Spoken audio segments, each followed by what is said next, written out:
So next, let's talk about the high and low context cultures.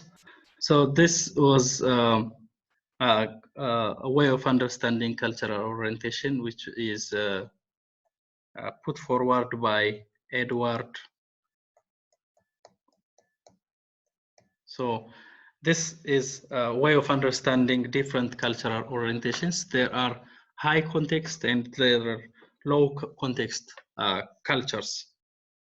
Okay, so in the high context culture, information resides in the context. So high context cultures, for example, are in Saudi Arabia, in Japan, and most parts of Asia, and low context cultures in Switzerland, US, Germany, and in Europe. Okay, so in what we call a high context culture is when information resides in the context, and emphasis is on background, basic values, and societal status, and less emphasis is on legal paperwork, focus on personal reputation. For example, in Japan, they have a saying that then if there is no respect with one another, then there is no point in hiring an employee. Okay. So they have a big value for societal status, and they give less emphasis on legal paperwork. But if you go to for example to the US, legal paperwork is given a big value. And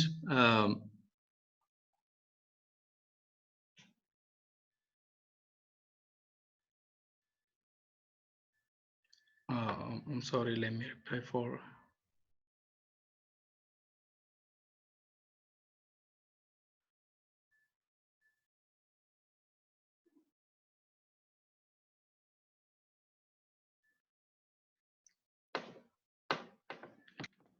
And in the low context, messages are explicit and specific. So in low context, in high context countries, message is not always explicitly told. So there is some form of information resides in the context itself. Okay, so the context should be given more emphasis when you do business in high context culture countries. Words carry all information in low context countries, and there is a big reliance on legal paperwork, and they focus on non-personal documentation of credibility, which means the status, the societal status is not, doesn't have a big value in Western countries, in Europe, in US, in Switzerland, in Germany, okay? But if you come to high context countries, for example, in Japan, in Korea also, so social status or societal status is given a big value, okay? And here, high and low context examples, we have factors or dimension, how the the level of high context and low context use. For example, lawyers, less important in the high context countries, and in low context is very important. Okay, so a person's word is, for example, in high context is her or his bond. So the trust is given a big value here. Okay, but it's not to be relied upon. Get it in writing.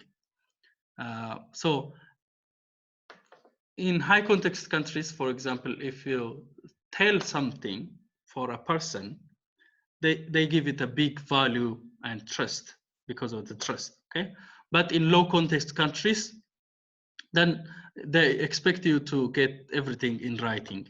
Okay, the word doesn't matter. Okay, responsibility for organizational error is taken by highest level in high context countries, but it is pushed to lowest level in low context countries.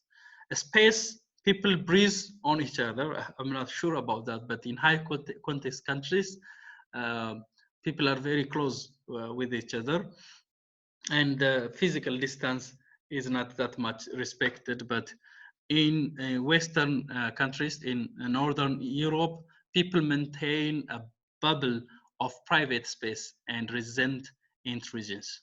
Okay, so if you, for example, look at queues in banks or in some service businesses, they stand very far from each other. Okay, they try to keep a long distance between each other. And in terms of time, polychronic in high context, and it is monochronic in low context. So polychronic means everything in life must be dealt with in terms of its own time. That is how high context culture countries believe. Okay,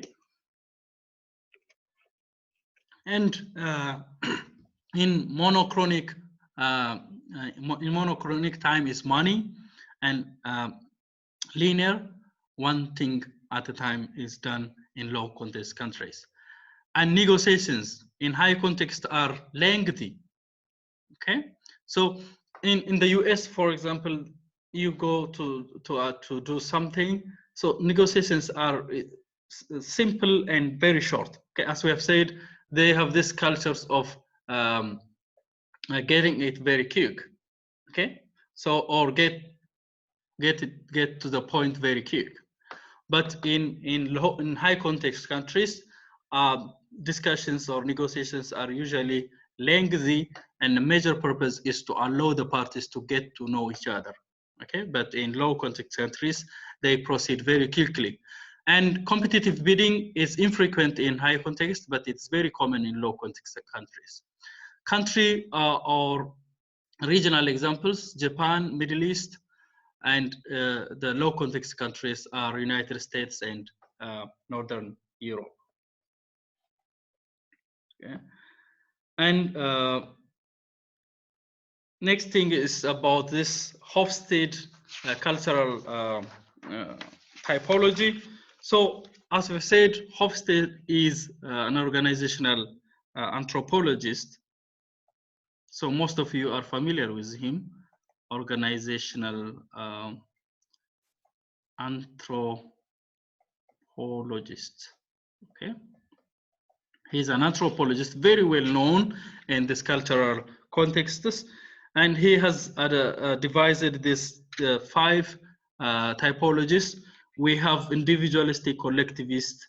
We have high, low power distance. We have high, lower uncertainty abundance, and we have achievement and nurturing. We have long-term and short-term orientation. So these 3 are expected social behaviors.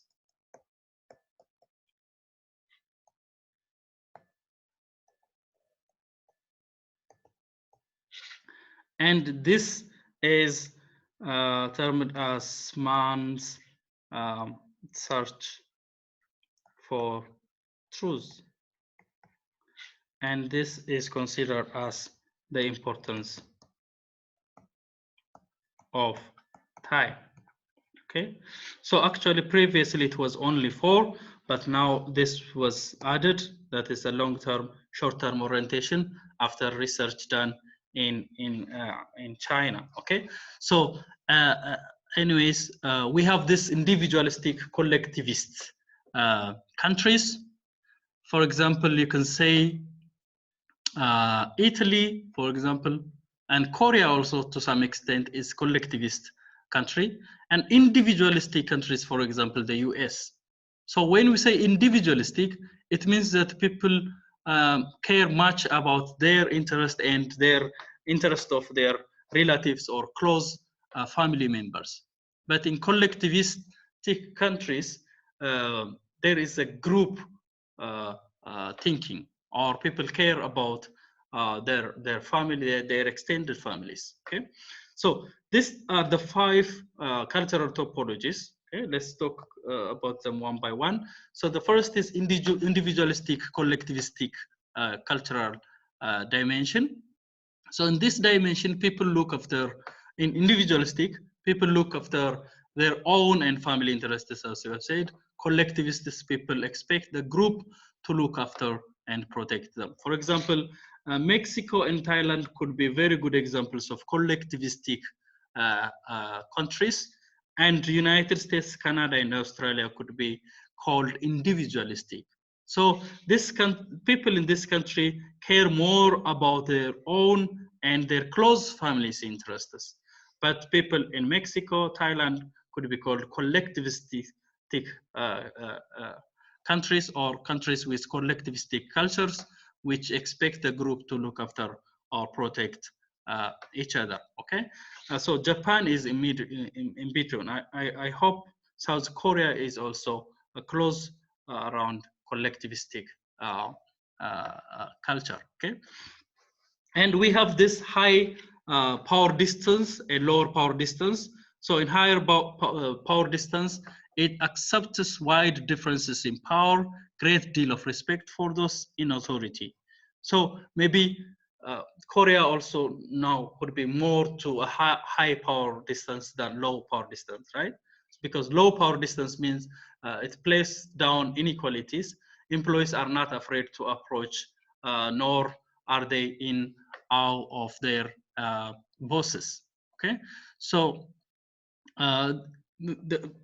a country where elders are very much respected and power is very much respected, then we call that it is a high power distance culture, and the others are called low power distance cultures. And the other is high uncertainty avoidance. So this is the extent which the members of a society are uncomfortable with unclear, ambiguous, and unstructured situations. So this threatened with ambiguity and experience high levels anxiety. Okay, and low uncertainty avoidance is comfortable with risk. So those countries those people in countries where those countries' culture are called low uncertainty avoidance, when the people are comfortable with risk and also taking risk and tolerant of different behaviors and opinions. Okay, so for example, the US, the Singapore, Canada could be low uncertainty avoidance because people are not worried to take risks. Okay, and they are tolerant of different behaviors and opinions. But if you take Italy, Mexico, and France, it's a high uncertainty avoidance where the society is uncomfortable with unclear and ambiguous and unstructured situations. Okay, and the other is achievement and nurturing. So those values, for example, where masculinity is given more value is achievement, but the other is nurturing. Okay, so in achievement, they value values such as assertiveness, acquiring money and goods, and competition. Okay, so in achievement, they think that it's the men's role to work to acquire money, and the women have to stay home and take care of the family. Okay, but nurturing values such as relationship and concern for others to prevail. So achievement could be the United States, Japan, and Mexico, and nurturing more to France and Sweden. Okay, so Canada and Greece could be in the middle. And the fifth one is long-term orientation and short-term orientation. So people who look to the future and value thrift and persistence are called long-term orientation cultural dimensions, and short-term orientation cultural dimensions are people value tradition and the past. So people who respect their past and value their past are called short-term orientation, but long-term orientation people who look for the future and for what is coming in the future. Okay, so China, Taiwan, Japan could be long term.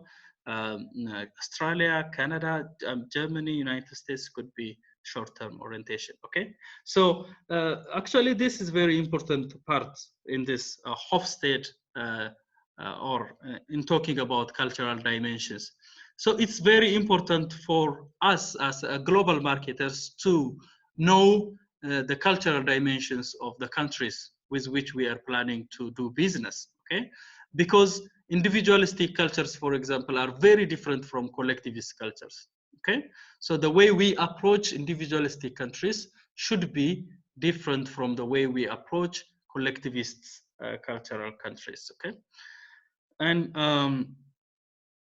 so self-reference criteria and perception is very important. So this is the way we use to evaluate a situation by ourselves. So unconscious reference to one's own cultural values and which creates cultural myopia.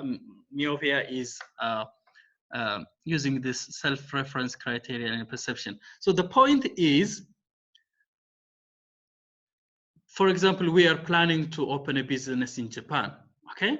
So we can do self-referencing criteria and perception. We can evaluate the things that are considered most valuable, less valuable, okay?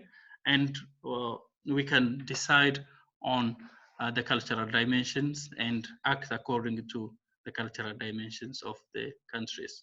So how to reduce this cultural behavior is define first. So these are the steps. Define the problem or goal in terms of home country cultural traits. Define the problem in terms of host country cultural traits. Isolate this self-reference criteria and influence and examine it. And finally, redefine the problem without the SRS influence and solve the host country's situation, okay? So, for example, you know Disneyland, okay? So the American Disneyland, they have opened the same duplicate in Japan, and it has worked very well, okay? But it doesn't mean that the same duplicate in France or in Italy will work well, okay? So the first thing is Disney executive believes there is virtually unlimited demand for American cultural exports around the world. Evidences include success of the McDonald's, the Coca-Cola, Hollywood movies, the American rock music, okay?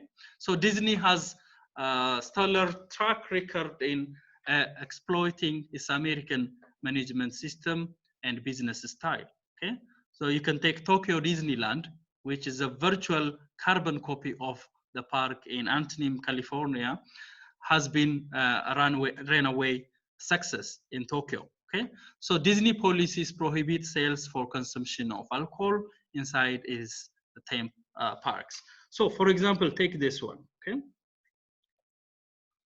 but in Paris or in France, people enjoy drinking, for example, wine in parks. So if we copy the same thing that we have implemented in Tokyo, the same references taken from the US could not work in France, okay? Because the cultural orientation in France is very much different from cultural orientation in Tokyo or in Japan, okay? So Europeans in general and the French in particular are sensitive about American culture's imperialism, okay? So previously I told you about this person who is very mad about his kids asking him to eat McDonald's, who is a French guy, because he is thinking that this American culture is being dominating and dominating the world. So he has actually devised his own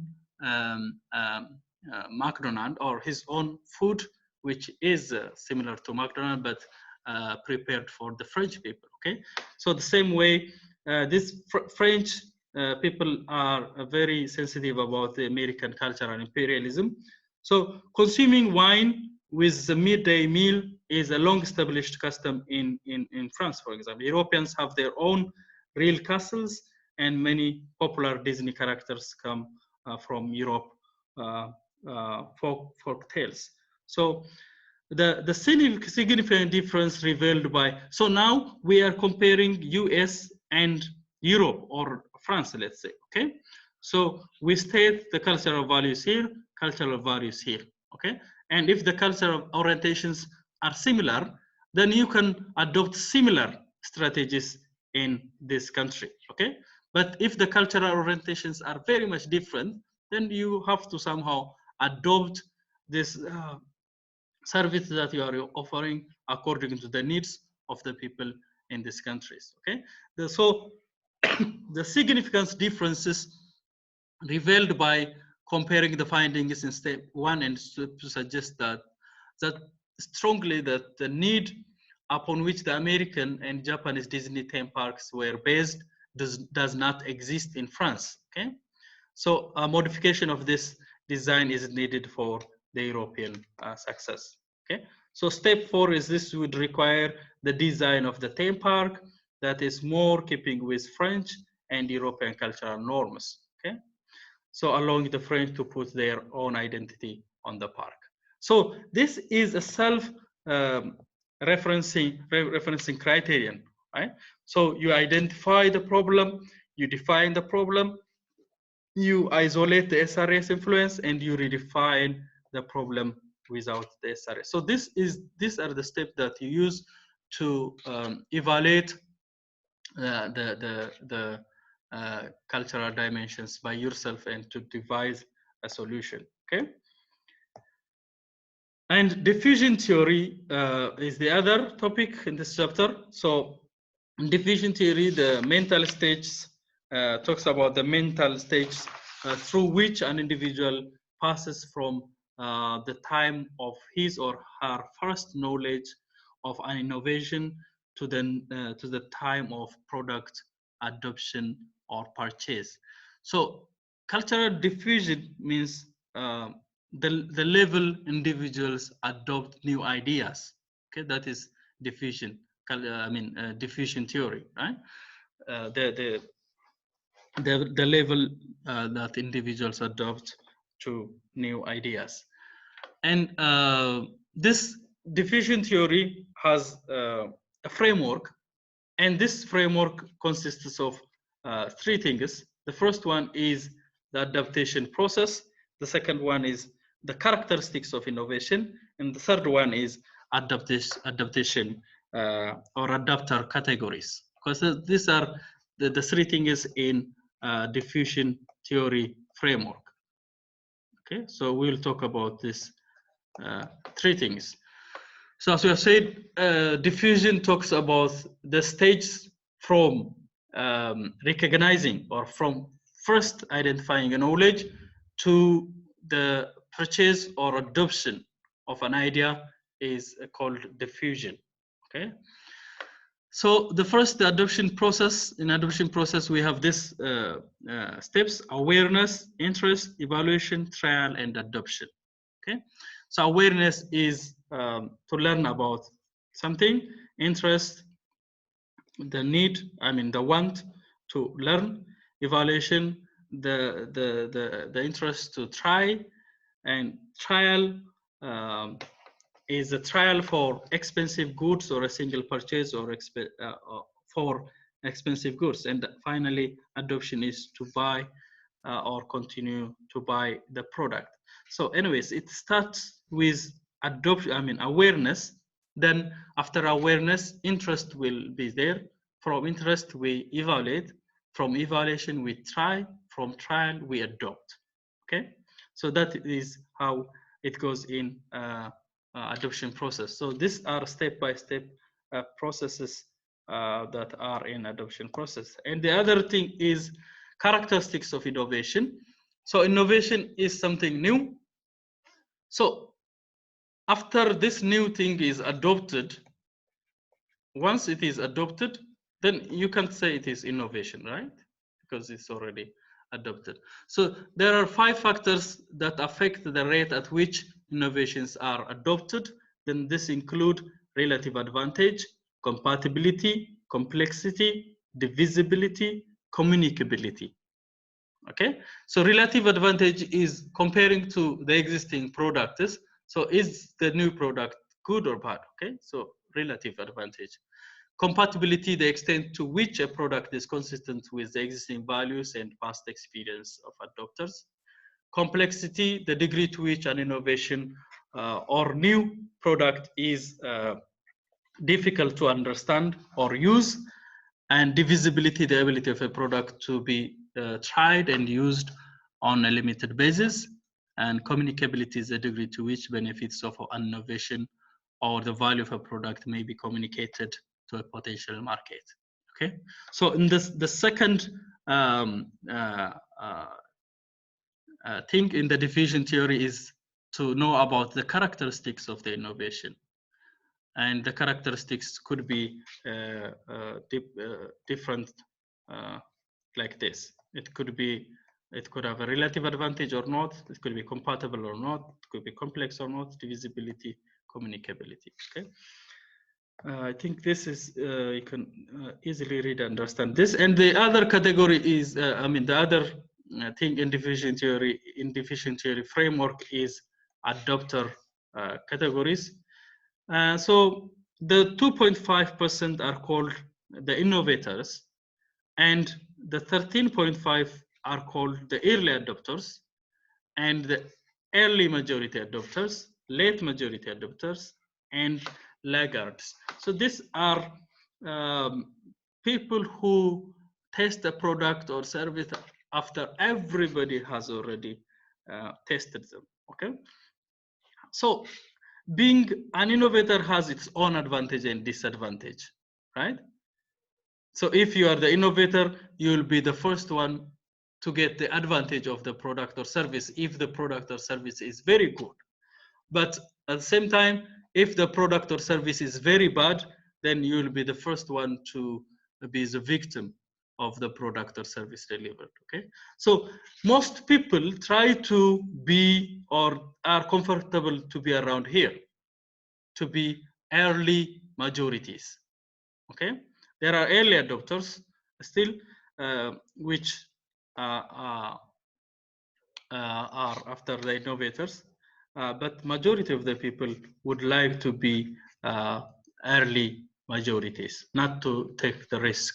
Okay, and there are also late majorities. But for example, if you take here, this is the Asian hierarchy, where the early majority is the majority of the people. Okay, so innovators are very small, early adopters relatively small, but majority of them are early majorities. So this is the Asian hierarchy, okay, of our adopt categories.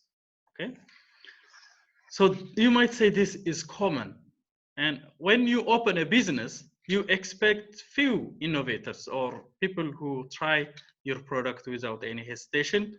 You might have early adopters, but in Asia, you will have many early majority adopters.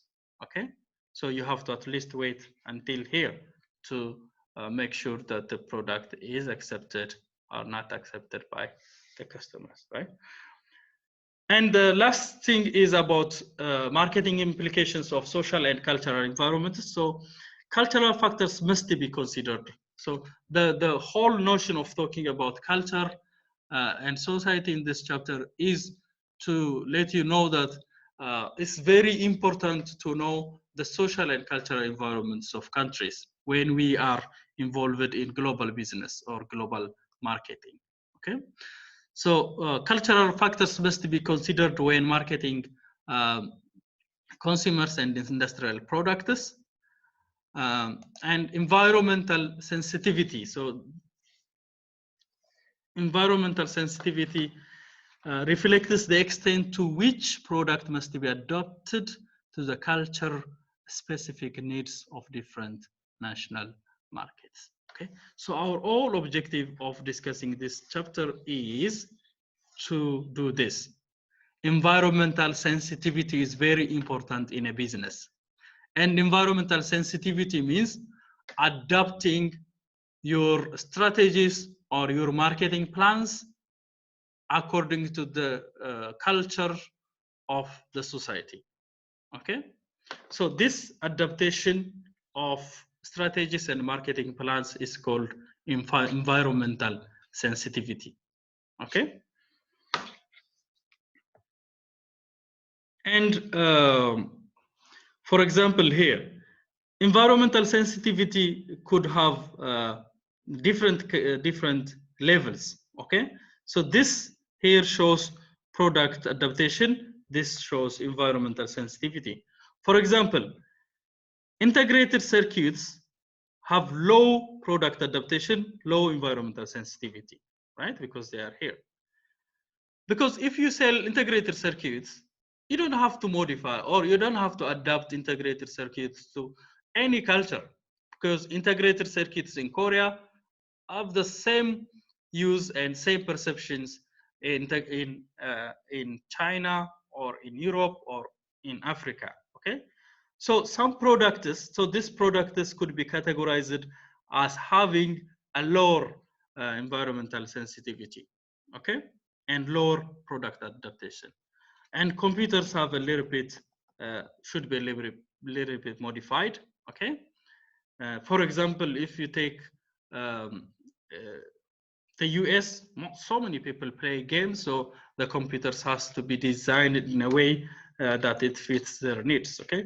But you can see here, food has a high product adaptation and high environmental sensitivity, right? This means food has to be adapted to each country's culture, right? So McDonald's to be very successful, okay, in Korea, they have to adopt the way of the way of eating or eating habits of Koreans, okay?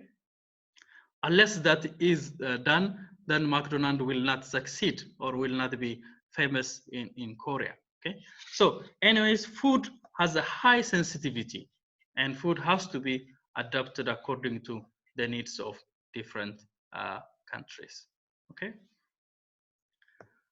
And I guess the last thing is environmental, okay, independent of social class and income, culture is a significant influence, has a significant influence on consumption and purchasing, okay? That is important. So independent of social class, culture has a significant influence on consumption and purchasing of our customers. So food, as we have mentioned in cultural sensitivity, is the most culturally sensitive category of consumer goods.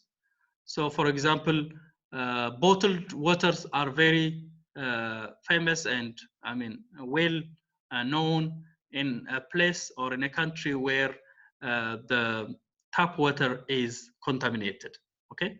So for example, in Korea, most of us, almost all people drink bottled water, right? Because there is an assumption, or I don't know whether it's a fact, that the tap water is not good for health.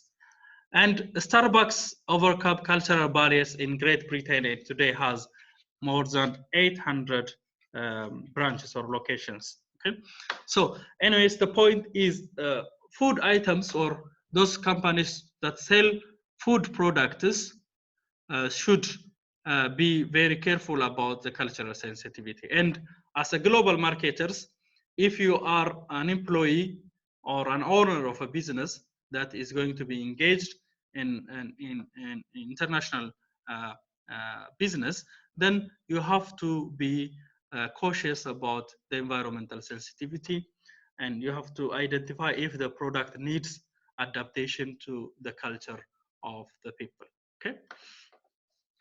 So this is all I have for this chapter. I hope everything is clear. So this is our last topic, okay? So if you have any questions, maybe we can talk for 2 minutes.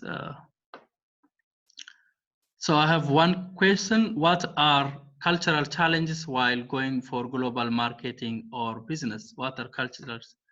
So the cultural challenges are everything that we discussed. It could be the language, it could be the clothing, it could be the food, it could be the music, okay? So all this are manifesting the culture of a country, okay? So as an international business, then we have to understand and we have to respond accordingly, okay, to the culture, not to offend, for example, when using the language and the colors, okay. Okay, all this tells the culture, and that these are challenges, okay. So for example, when we advertise our products, we have to be very careful to not to use offending words, okay. And when we advertise, we have to use for example, a music that is well accustomed with the culture of the people, okay. So to be successful in business, the overall idea is to be a very good or to be successful in global business.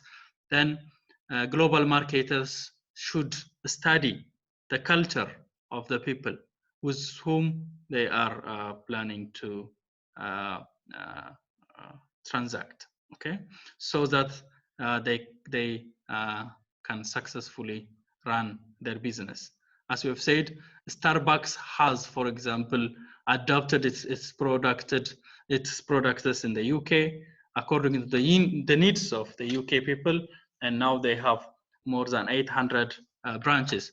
And as I've mentioned, for example, McDonald's use to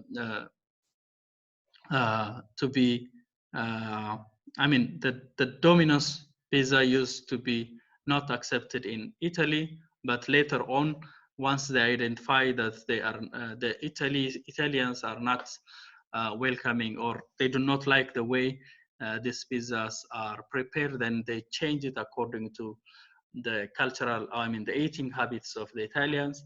Okay, the case of Coca-Cola, for example, as I've said, Coca-Cola has changed its name by Mecca-Cola in one of the Middle East countries, and it has gained a lot of sale because of that. Okay, so anyways, there are so many challenges for a business, and the business has to study and has to respond through the cultural dimensions and also through this diffusion theory. So we can solve the problem uh, uh, through studying the culture, okay? So any other questions?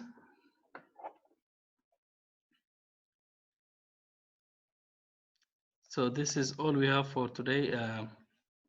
I'll see you next week. Have a good day.